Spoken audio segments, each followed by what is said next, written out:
natin. Ay hawak lang ng dalawang tao. Hawak lang siya ni Congressman Zaldico at ni Congressman Martin Romualdez. Kaya yan yung sinasabi ko, bakit pa tayo mag-question and answer dito para atakihin niyo ako? Ang masusunod lang naman sa budget, dalawang tao lang. Napakalaking pambubudol. Akala nila ang taong bayan hindi matalino. O paano ba yan? Matalino nga. Kasuhan mo si BP Sara, mahilig kang mangkaso, di ba? Linatagan kayo ng ebidensya. Okay, game. Unahan na ho natin itong si Congressman Saldico. Wala hong kasuhan ha. Kasi itong si Congressman Saldico, may pagkabalat sibuyas ho yan. No? Magre-react lang ho kami kung ano mga sasabihin itong si Vice President Sara Duterte ha. Dito sa video na to. Magre-react lang kami. Hindi pa ho namin napanood kung ano mga sasabihin dyan itong si VP Sara. Nakabasa lang tayo ng ilang mga posts sa FB kaugnay dyan sa banat niya dito sa tinutukoy niya na dalawang tao na may control sa budget ng sambayan ng Pilipino. Alamin ho natin. Pero unahan na ho muna natin kasi yung si Saldico ho mga kababayan. Kinasuhan niya ho si Banat Bay. Etong si Banat Bay nag-react lamang ho siya doon sa sinabi nitong si Joel Villanueva. Kung di ho tayo nagkakamali hindi ho niya kinasuhan itong si Senator Joel Villanueva. Kung di ho tayo nagkakamali, correct me if I'm wrong, okay? Kinasuhan niya ho si Banat Bay pero yung mismong source ng informasyon o balita na kinumentuhan o nag-react itong si Banat Bay, ang kinasuhan ho niya itong si Banat Bay. Kaya mahirap na ho. Pinapaunahan na ho natin itong si Saldico. Mahilig hong magkaso yan, no? Balat sibuyas, ika nga. At para doon sa mga talyanista at ensaymada na kumukubra ng sweldo kada 15 at 30 sa mga tambaluslos, magsilabas ho muna kayo. Kasi hindi ho pwede dito iyakin. Marami ho kasing nag-iiyakan sa comment section. Labas ho muna yung mga talyanista at ensaymada. Pwede na ho muna kayong lumabas.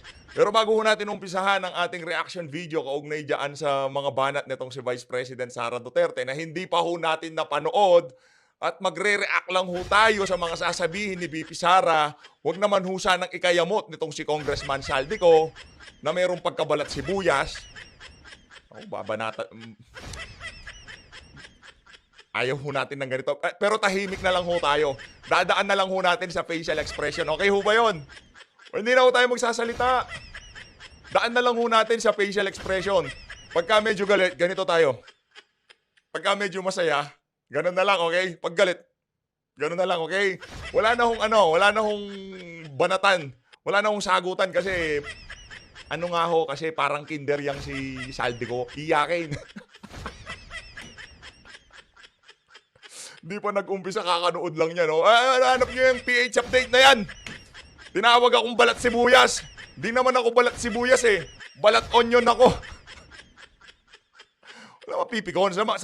Sabi ko naman, sa mga talyanista at ensaymada na kumukubra ng sweldo kada 15 at 30 sa mga tambaluslos, magsilabas muna ho kayo.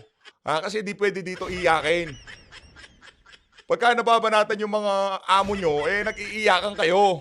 Huwag ganoon. Di bumanat din kayo sa mga channel nyo. Wala namang problema. Ako nga, di ko nga pinapasyalan mga channel. Anong ginagawa nyo dito? Hindi nyo naman pwedeng sabihin itong mga sinasabi ko. Kasi iba yung nyo. Doon kayo. Wala tayong bayad dito. Ayun na nga, sa mga bago lang ho dito sa PH Update, maraming salamat sa pagsuporta sa PH Update. Isang like at isang subscribe lang ho, sobrang saya na ho natin dito. At sa mga gustong sumali sa ating community para kayo ho ang pinakaunang makakita sa ating mga upload, i-click nyo lang ho yung joint button. Kasi inuuna ho nating pinapublish sa mga member bago ho sa mga regular viewer natin yung ating mga video. Ayun na nga mga kababayan. Ito muna, pasadaan ho muna natin ang mga maiinit na kaganapan sa social media. Bago ho tayo pumunta doon sa ating main event. Diba?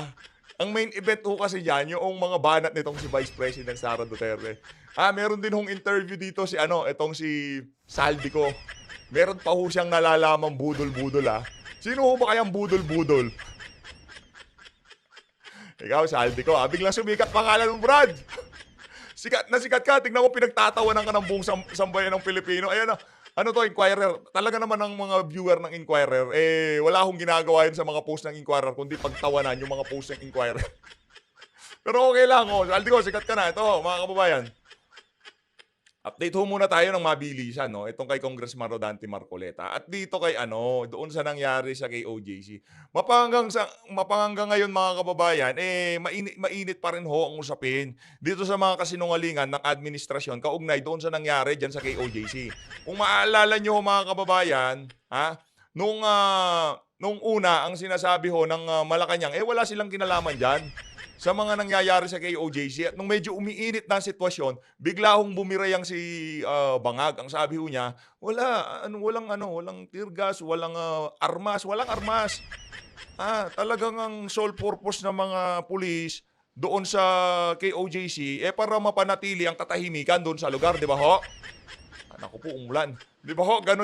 Ganun ang entrada ng Malacanang. Ngayon mga kababayan, nung nahuli na itong si Pastor Apollo Quiboloy, bigla hong banat itong Malacanang ngayon. Ito ang banat nila muna. Nung una ho, itong banat nila. September 6, Malacanang walang kinalaman sa operasyon ng pulisya sa kay OJC compound. UNTV. Okay? Mahirap na ho baka sabihin, mayari pa tayo dyan. September 6. Special ho yan, September 6. Malacanang walang kinalaman sa operasyon ng pulis sa kay OJC compound. Yung ho ang sinasabi nila kasi nababatikos ho sila kasi sobrang panggigipit, pambabraso na ang ginagawa nila sa kay OJC compound.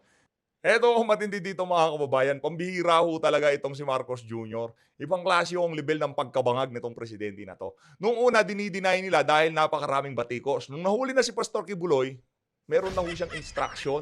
Ito ang instruction niya. Ang instruction ko sa kanila, itong last time, sinabi ko, pagpasok natin, huwag na kayong aalis dyan hanggat makuha na ninyo siya. And that's exactly what they did. Nakita ninyo naman, he said. Walang kinalaman, nagbibigay ng instruction. Anong tawag dyan? Bangag. Diba? At ito naman ho mga kababayan, mapanggang sa ngayon, marami hong bumibilib dito kay Congressman Rodante Marcoleta sa kanyang ginawa dyan sa House of Representatives.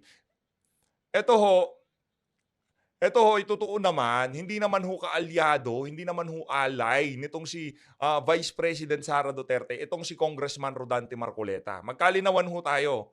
Noong panahon ng kampanya, isa po sa mga kinampanya ni dating Pangulong Rodrigo Duterte at talagang itunulak niya sa ating mga kababayan niyang si Kong Dante. Okay? At itong si VP Sara, narinig din ho natin noong panahon ng kampanya na isa rin ho sa mga itinaas niyang kamay itong si Congressman Rodante Marcoleta.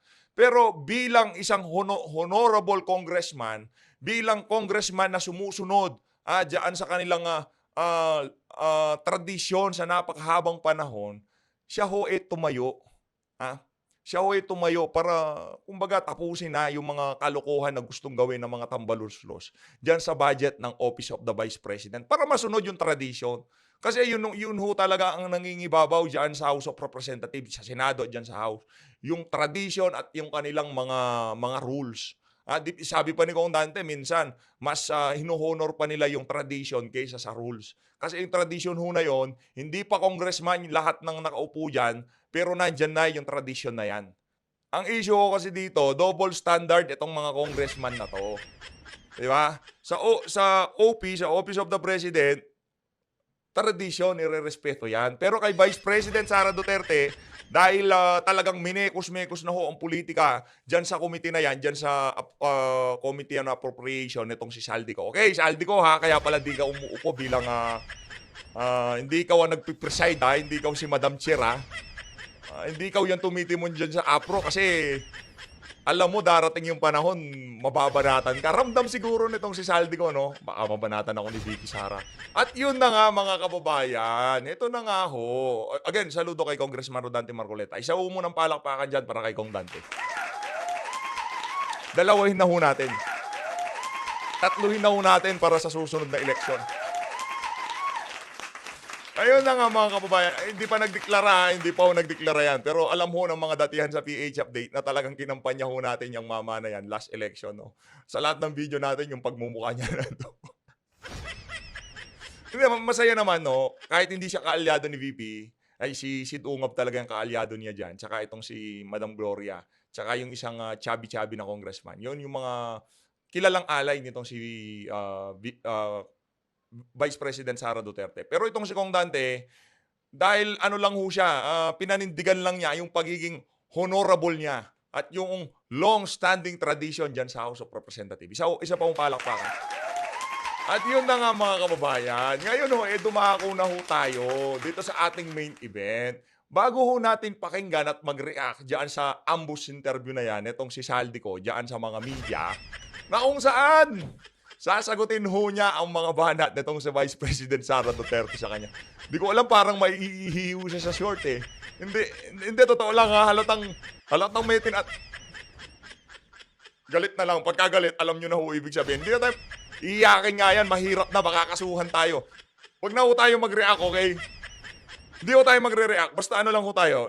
Facial react lang. Walang salita, ganito lang. Ganun lang ho, okay? Umpisa na ho natin to.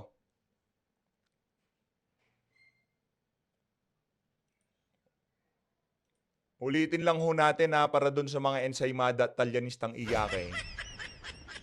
Alis na ho kayo kasi dito sa part na to sigurado matitrigger kayo kasi yung mga nagbabayad sa inyo, sila hong topic natin eh. Diba? Punta na lang kayo dun sa mga page at channel nyo, dun kayo bumanat, okay? Labas na muna. Hindi pwede dito talyanista at ensaymada. Pakinggan ho natin itong si Vice President Sara Duterte. Lakasan ho natin. Yes, ay hawak lang ng dalawang tao. Hawak lang Yo! siya ni Congressman Zaldico at ni Congressman Martin Romualdez.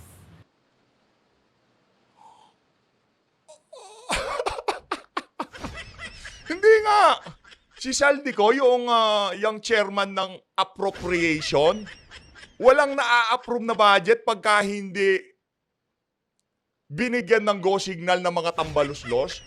Dahil magkakatropa yung sa APRO, Senior Majority Floor Leader, at si tambaluslos. Mamaya ho mga kababayan, pakinggan ho natin ang sagot nitong si Committee on Appropriation Chairperson Saldico. Pero wala ho tayong babanggitin dito kaugnay doon sa mga banat nitong si Congressman ay Senator Villanueva. Mahirap na ho, baka madali din ho tayo niyan. Ano bang banat nitong si Senator Villanueva sa kanya?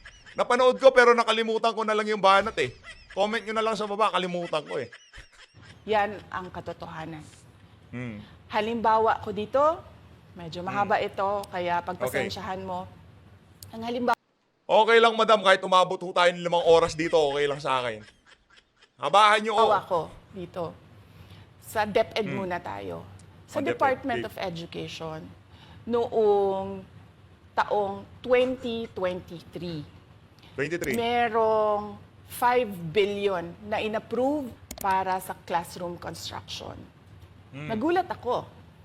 Kasi merong mga lumapit na miyembro ng House na humihingi. Hinihingi Naku. nila yung 5 billion, parte ng 5 billion na budget. Wala kasi akong experience sa ganyan. At saka ang pagkakaintindi ko, pag inapprove na yan ng Office of the President, ibibigay na yan, pagdediretso na yon sa approval at trabaho ng Department of Education sa construction. Nanghihingi. Ito talagang mga congressman na to, walang kabusugan, oo. Ng mga classroom. Nagulat ako, may humingi Pagka nag-iingay sila, ang dami na nating ipapagawang classroom dyan. Hinihingi ho nila yung 2023 budget. Naku, walang yata talaga itong mga congressman na to. Saldico, ha? Hindi naman si Saldico. Wala namang pinangalanan. Ito naman, PH update. Hindi. Mga congressman, ha? Mga crocodile, ha? hingi. Magkano ba ang amin dyan? Magkano ba ang amin dyan? Naku po. So sinabi ko, hindi pwede ito. Kasi, ang mangyayari nito, hindi magagawa ng Department of Education ang trabaho namin na mag-construct ng classroom ayon sa classroom backlog at sa prioritization base sa backlog at sa classroom construction. Ngayon naiintindihan na ho natin ang dahilan kung bakit itong mga congressman na to galit na galit kay VP Sara. Hindi sila nabigyan sa pondo ng DepEd. Ano ho ba yun? Na rektang pera o proyektong pampatayo ng... Tuloy. So sinabihan ko yung isang congressman, sabihan ninyo si Martin Romualdez na hindi pwede chap-chapin ang classroom construction na 5 billion. Kaya kung makikita ninyo sa budget proposal na approved ng Office Ayan o, of the ayan, President, 5 billion yon. Pero nung lumabas yung GAA o yung budget approved noong 2023, naging 15 billion siya. Dahil hindi nga ako pumayag na kunin yung 5 billion, dinagdagan nila ng 10 billion yung classroom construction Grabe. ng Department of Education. Yung 10 billion na yon hindi kontrolado ng Department of Education. Controlled yon ni Congressman Zaldico at Naku po. Congressman Martin Romualdez. Expression. Kontrolado pala nila yon. Hindi sila nabigyan ng 5 bilyon kaya dinagdagan nila ng 5 bilyon. Ha? Totoo ba yan? Alam nga na magsisinungaling si VP Sara. Binabakapan ho yan ng ebidensya. Pinakita ko naman ho sa inyo yung mga slides. Tuloy ho natin. Grabe. Nakakahiya ho itong mga congressman na to. Hindi ko na kailangan ng corroborative witness dito. Dahil makikita niyo yon sa papel. Makikita ng taong bayan yon sa papel. Correct. NEP, 5 billion. Lumabas ang budget approved, 15 billion. Grabe, ang kakapal ng mukha nitong mga congressman na to. Pagka ho nagkaroon ng pag-alsa ang sambayan ng Pilipino dahil sa mga kalokohan nitong mga opisyal ng pamahalaan, tayo ho talaga isasama dyan. Ibang klase ho talaga itong mga ano na to. Grabe ho yung ginagawa nilang katakawan sa pera. Mga mukhang pera talaga, oo. So may iintindihan niyo, 'di ba? Bakit pa tayo magbo-budget hearing para sa Office of the Vice President? 2 tao lang naman ang nasusunod sa budget ng bayan natin. Halimbawa, taong 2024. Kung makikita niyo, ang approved na budget ng Office of the President para sa classroom construction ay 19 billion. 19 billion. Noong lumabas na ang House version ng Appropriations Bill, ay naging 24 billion ito. Grabe. So, approved 19 billion, paglabas sa House, naging 24 billion. Grabe. At doon sa 24 billion na yon, kung hahanapin mo sa papel, kinuha nila ang 5 billion ng repairs ng classrooms at nilagay nila doon sa 19 billion para maging 24 billion siya. Kakahiya, So ang naiwan sa grabe ho repairs, sa kawawang mga classroom, ay 1 billion. ito. Oh my God. Kaya, makikita nyo, sa papel, nandyan yan. Naging 24 billion. At hindi lang yan, Yan na nga ba sinasabi ko, kaya para doon sa mga iyaking Talyanista at Ensaymada. Hindi, wala ako kayo lugar dito. Iiyak lang kayo dito. Labas na, labas na. dahil noong 2023 ay hindi ako pumayag na hindi masunod yung DepEd na rules sa paano mag-classroom construction based on need, ang ginawa ngayong 2024, inattach nila ang listahan na kung saan gagawin ang mga classroom construction worth 17 billion. Makikita nyo yon sa papel.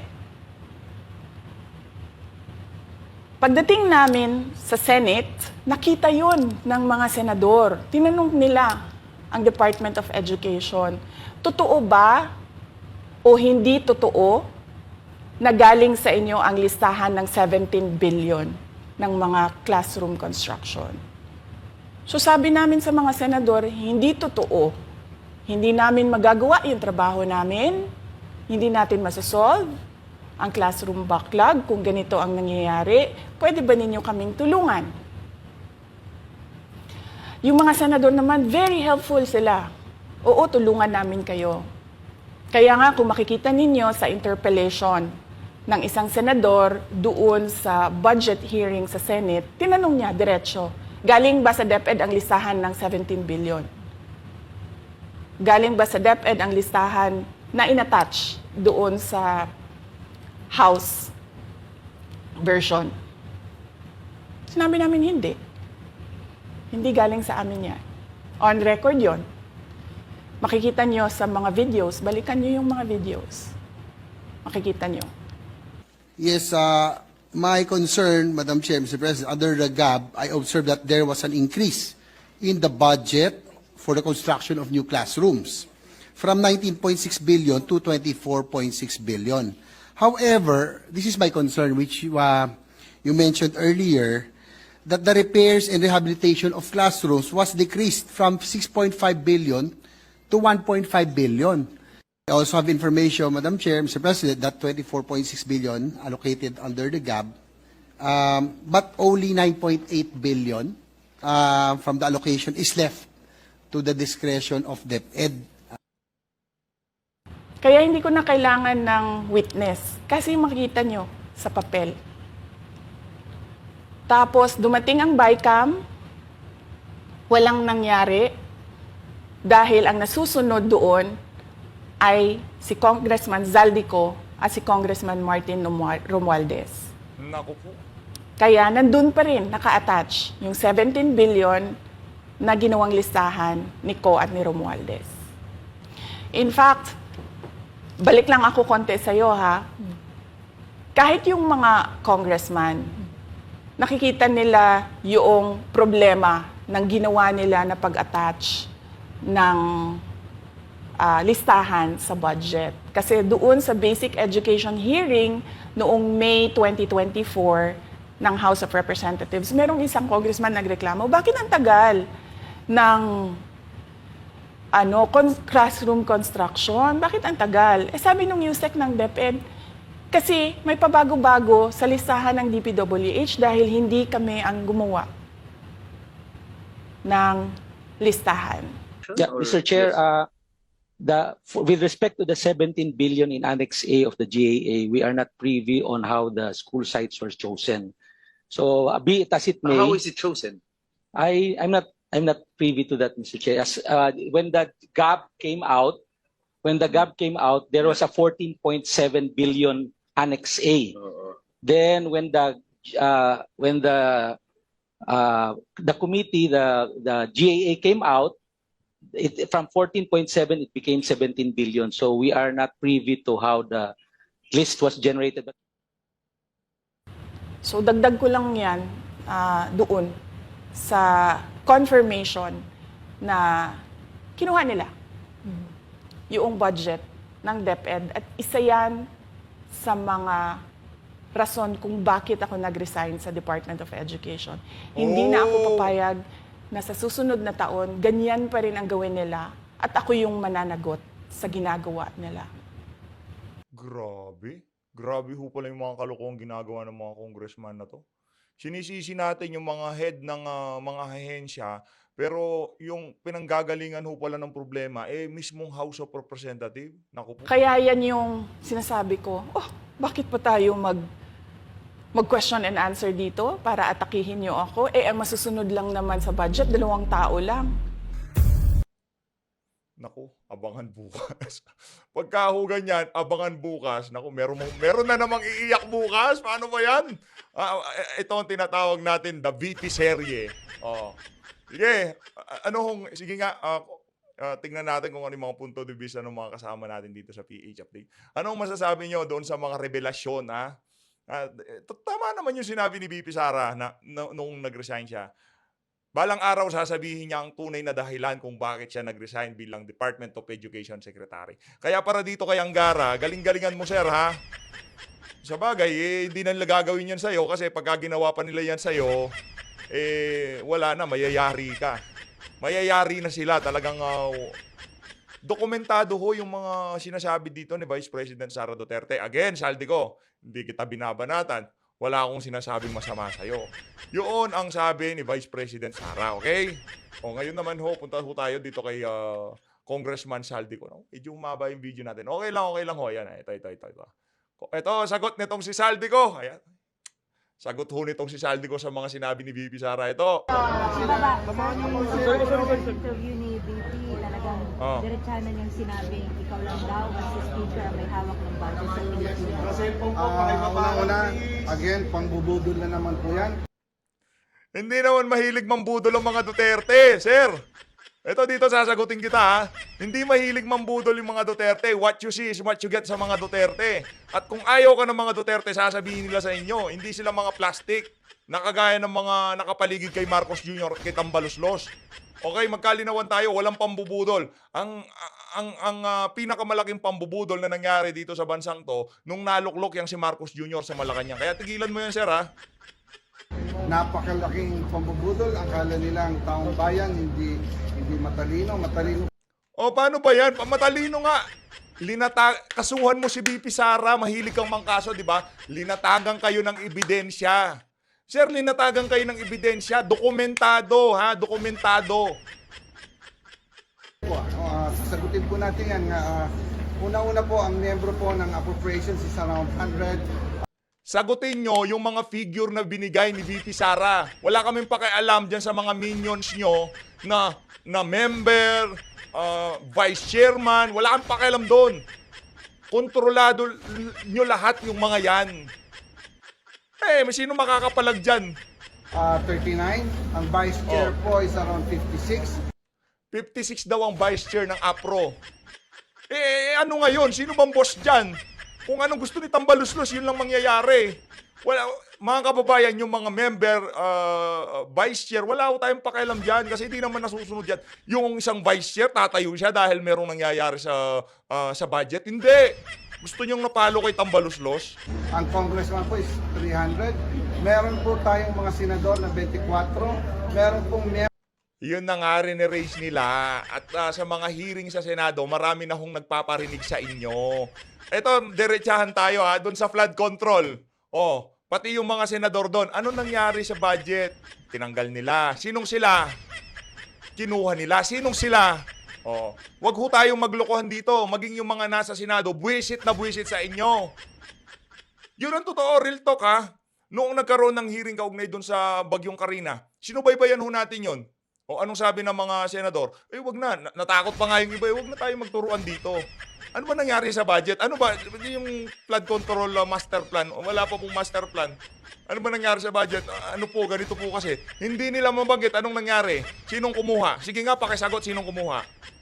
membro ng Bicameral Conference Committee after the budget deliberation ng House and Senate. Meron pa pong BICAM na mag-uusap ang dalawang upper chamber and lower chamber almost Doon na nga nag-uumpisa problema. Sige na nga, bahala kayo dyan. 30 po ang nag-attend yan. Kung totoo yan, sinasabi mo na maraming nag-check and balance, maraming nagbabantay sa mga budget na ilalabas nyo, bakit napakatindi pa rin ng korupsyon sa Pilipinas? Pakisagot na lang ako. Yun na lang sagutin mo, saldi ko. Kung totoo na maraming nagbabantay sa pondo ng sambayan ng Pilipino, may vice chair, may member, si chairman, merong BICAM, merong Senate, merong lower, bakit napakatindi pa rin ng korupsyon sa Pilipinas? So, hindi po totoo yan. Kung nagagawa niya po yan sa Davao, sa confidential fund na lustayin. Yun, confidential fund. Ngayon alam nyo na ho kanino instruction ng confidential fund na yan. Siguraduhin mo, kaya mo yung ginagawa mo yan ha. Saldi ko ha, siguraduhin nyo lang. Galingan nyo. Alam nyo naman, weather lang. At yung mga kapalpakan ng administrasyon na to, hindi nyo madadala sa confidential fund. Tandaan nyo yan. 11 days, ang 2.6 o 2.9 billion, kayang-kaya niya rin ang gawin pag siya po ang nakaupo at ang kanyang mga pananakot sa aming mga kongresista. Pananakot! Sino ba nang bubuli dyan sa House of Representatives? Kaya nga hindi na nagpunta yung Ali kasi binubuli. Okay, mga kababayan, maraming salamat to. Baka bigla tayong kasuhan yung pangalan to, nitong si Balat Sibuyas. Congressman Balat Sibuyas. Pero wag kang iiyak ha, walang iiyakan ha. Ramsey. Wala akong sinabi sa yung live belos ha. Kung di nyo pa napanood tong video na to, i-click nyo lang ako. Maraming salamat. Grabe tong si Saldi ko, nakaka-stress.